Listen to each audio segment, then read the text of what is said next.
ভাল্লুক ও বাদুড় পাচার করতে গিয়ে বিএসএফ এর হাতে ধরা পড়ল এক ব্যক্তি। যদিও দুটি প্রাণী মৃত অবস্থায় উদ্ধার করে বিএসএফ। ধৃত ব্যক্তি এবং মৃত ভাল্লুক ও বানর দুটিকে স্বরূপনগর থানার হাতে তুলে দেয় বিএসএফ। ধৃত ব্যক্তির নাম শাহিনুর রহমান।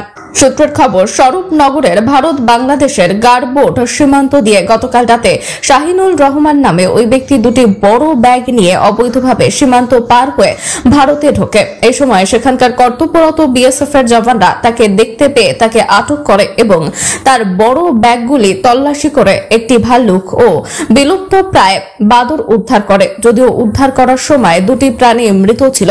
আজ ধৃত ওই ব্যক্তিকে বসিরহাট আদালতে পাঠায়।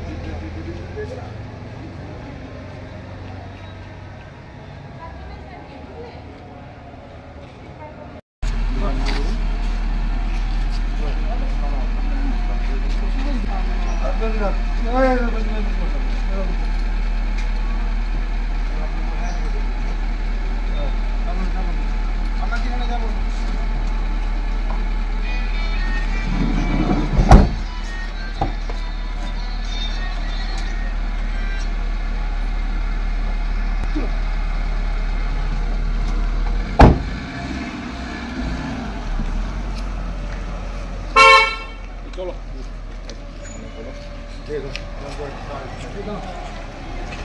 আমি